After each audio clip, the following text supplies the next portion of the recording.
This is the cheapest electric mountain bike currently for sale on Amazon. Actually, it's not in this box. It's over there, plugged in, outdoors, where it won't burn my house down. Yes, the Funhang EB-M1 is the cheapest mountain bike for sale on Amazon if you include shipping, under $400 shipped to your door, and despite that, the thing's actually got some pretty good ratings. It's got a headlight, it has a horn. It has not the cheapest tires that you can buy, and it even has fenders, however chintzy. Not only that, but it has an adjustable stem. The suspension fork seems pretty rigid and well put together. The brakes are not too bad, but will it burn your house down? Now, it turns out that e-bike starting fires is not a weird thing to be afraid of. There are a lot of apartment complexes that ban e-bikes because of the fire hazard.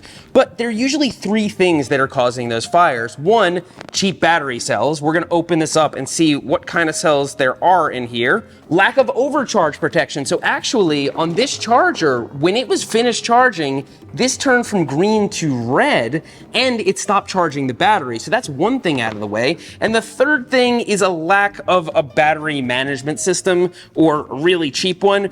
We can see how robust the circuit board is and maybe tell a thing or two about it. Now, truth be told, what I'm doing here is not making this battery any safer for us, but this is science, kind of.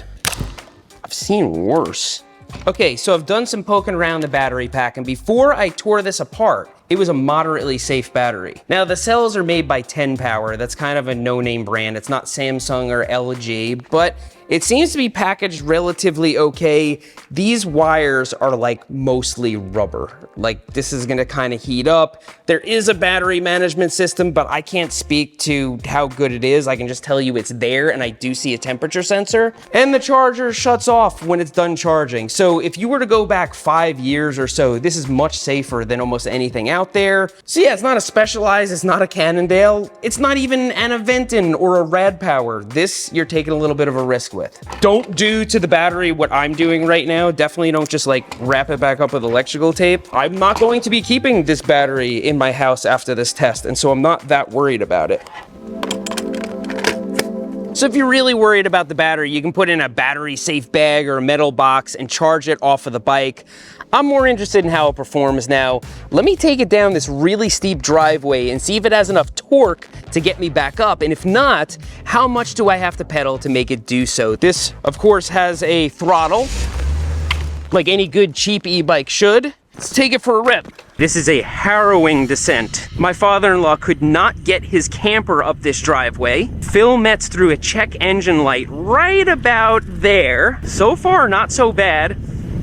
I have serious doubts that this is gonna make it up the hill without me pedaling, but that's okay. It's supposed to be a bike after all. Now, it should start assisting if I pedal. Kinda does. Okay. Wow, that is really easy to pedal up the hill. It's like nothing. I'm gonna pull the throttle. It is pushing me up the hill, but just barely. It doesn't, we're gonna burn something out if we try to do this. It doesn't wanna get up the driveway without me pedaling here. It's just too steep. Okay, let's turn off the throttle and just let it assist. I mean, crap. This thing's pretty impressive. It's actually pushing me up this, which is incredible because I have some pedal assist e-bikes where it's actually kind of tiring getting up this. This hub motor is just pushing us up the hill, no problem. I'm nothing short of astonished by how much power this thing has, especially given how small the battery is. It looks big, but it's actually really light. I think there are only 13 cells or something like that in here. Let's take it out on the road.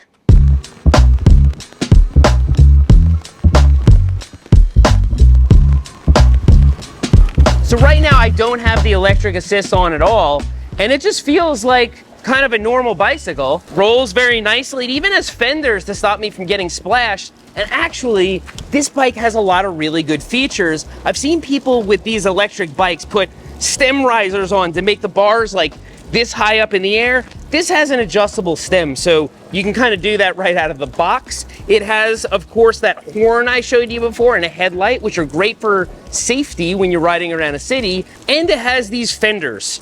Let's test the fenders.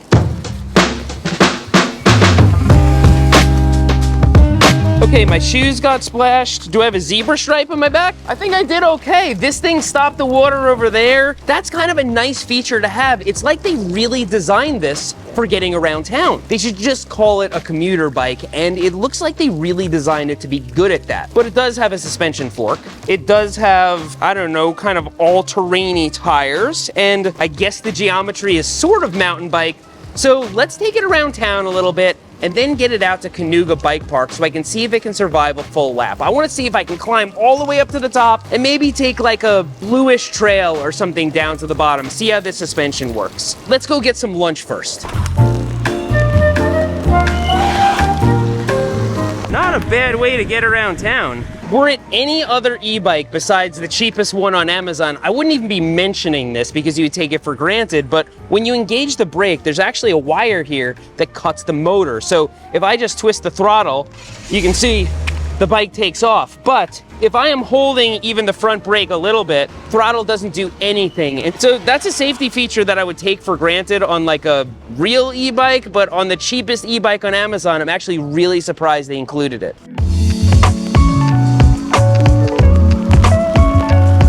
So I have yet to find anything underwhelming about this e-bike for the price. This is pretty dang impressive. You can get around town with it. The battery is not egregiously dangerous, and the brakes are good. It's got certain safety features in place, like a headlight. Honestly, the way I'm using it right now with the vlog camera is probably the most dangerous way.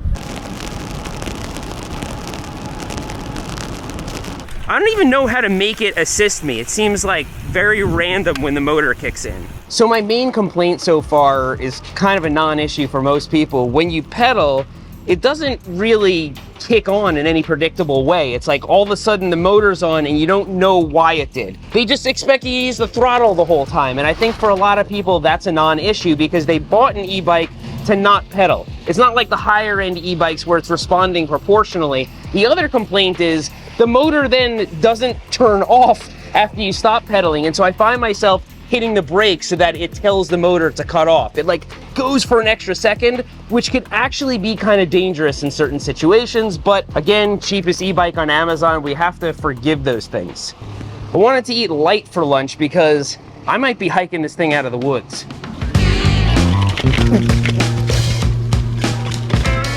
Well, so far I haven't had that many complaints about it, little things, but a big complaint that I often have about these bikes, false claims, and they called it a mountain bike. Bet, we're gonna mountain bike with it. I'm gonna take it up to the top of this mountain here, Cayuga Bike Park. It's about a 500-foot gain, which is way more than you'd have any business doing on this. Then I'm gonna take it down some single track. Now, I'm being realistic. I know this is made for like dirt roads and stuff like that. And so, if we can make it down the single track without incident, if everything goes well, if the bike doesn't explode or light on fire, then it's gonna work fine for anything you might do every single day. And I think that's fair because they did call it a mountain bike. Look at this. Fun hang electric mountain bike. Explore the great outdoor fun. Over here, explore mountain trails. And that's exactly what this guy is doing. Now again, who are we kidding? This thing is not made to pedal, which is why it doesn't have a torque sensor or anything resembling it. It's basically like a crappy Sur-Ron. And I gotta say, the suspension kind of works. I'm riding it over a pretty smooth climbing trail, but with plenty of roots, and I'm just rocket shipping up the, I mean, it's completely effortless. You're not gonna, okay. Could you do this all day? Maybe. There's nothing shaking loose on this bike. Calling it a mountain bike might be actually appropriate. I mean, it does the thing. Not the most comfortable thing, but God, if you gotta ride around the dirt and just get from place to place, whether it's in the country or the city, oh man, how do you even make the argument for something crazy? Okay, so things are actually getting a little steep here. And it's still climbing. I'm not really doing anything except for pulling the throttle. To me, that is not mountain biking. This is not what I would get for a mountain biking experience. I'm just saying it does it. Like, look at this. This stuff is rough. Now we're like shredding. It's not that easy to keep under control in those situations because the geometry doesn't even, I mean, it's ridiculous. Look at this. We're going uphill right now. This is so stupid.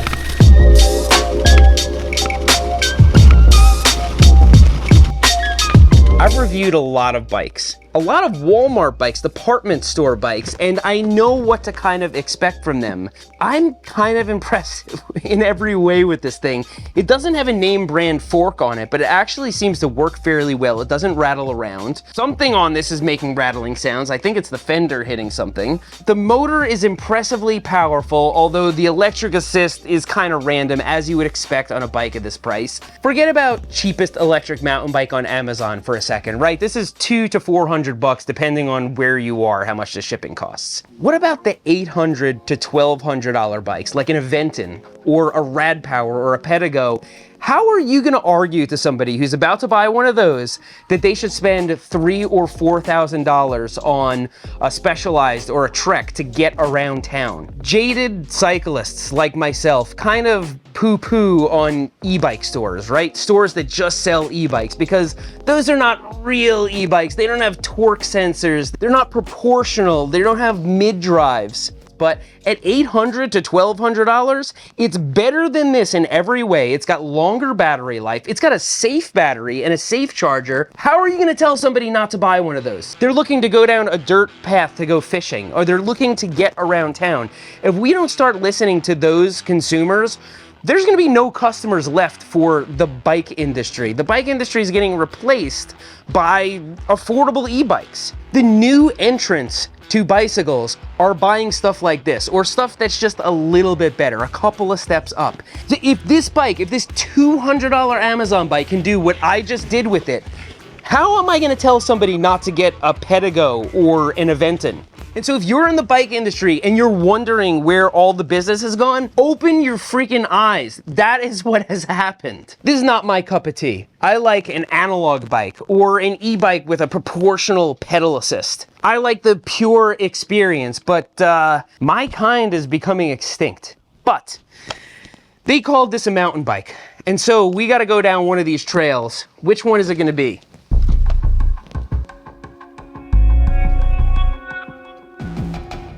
GNCC it is. That's pretty rough.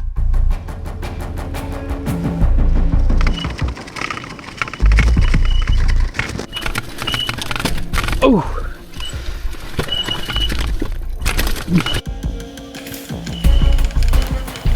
Wow. So loud. What is that rattling around? I want to know. I mean, everything's rattling a little bit. You can't think about that when this tire has like peach fuzz for tread and we're trying to not die.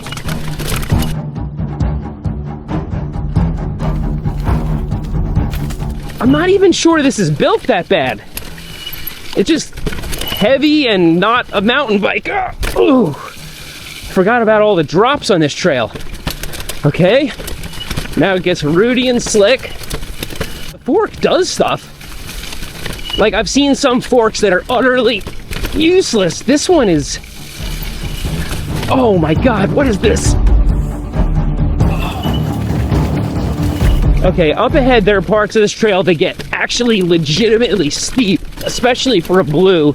I'm a little nervous.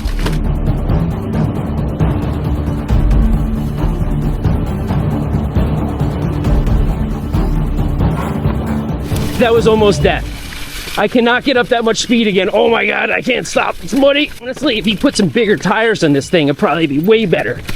Oh god, okay. Oh, all right. We're making it. Oh, even though the ride is really rough, a lot of it owing to the tires, I am just surprised at how much this fork actually does. And it's not a Suntour. It's not like a name brand fork. Oh, oh, oh, oh, oh, I'm gonna need back surgery. But I think we're good here. That was a fair bit of abuse, and nothing on this bike appears to be broken. It still pedals, it still shifts. Let's see if the electric assist still works. I'm impressed. Now look, if your primary objective is to go mountain biking, I wouldn't recommend a bike like this. I don't like hub motors for mountain biking. I don't like derailleurs that don't have clutches for mountain biking. But the fact that this survived everything we just did with no issues to speak of, it'll definitely do well in a city. Now, the only wild card here is this thing really safe to put in your house long term? I don't know. It looked pretty decent, not egregious from what I saw, especially if you don't cut apart the battery and put it back together with electrical tape. But overall, for $200 plus shipping, this is kind of astonishing. It was packaged extremely well. Not for a cheap bike, it was packaged well for any bike. The cable management is not egregious. It has the headlight, it has the horn. The wheels do not appear to be bent at all after that descent, and it's not rattling around any more than a $200 department store bike would. I'm gonna have to go back to the drawing board. I'm gonna have to examine my worldview. The only reason I wouldn't flat out recommend this to somebody who's looking for some practical, affordable transportation is that I've never heard of the company that makes the battery cells. They could be fine for all I know. And actually, I'm gonna keep this thing around. I'm gonna take the battery off of it and put it in a fire-safe bag when I'm storing it. And we're gonna take this thing out every once in a while. Maybe we'll even put some upgrades on it. Maybe I'll lend it to some people that need a bike. This is quite interesting, and it definitely opened my eyes. If you guys like videos like this, then subscribe to this channel. It's Berm Express. We do product reviews and silly things like this. I hope you all learned something today. I certainly did. And if you didn't learn anything, I hope you were at least entertained. Thanks for riding with me today, and I'll see you next time.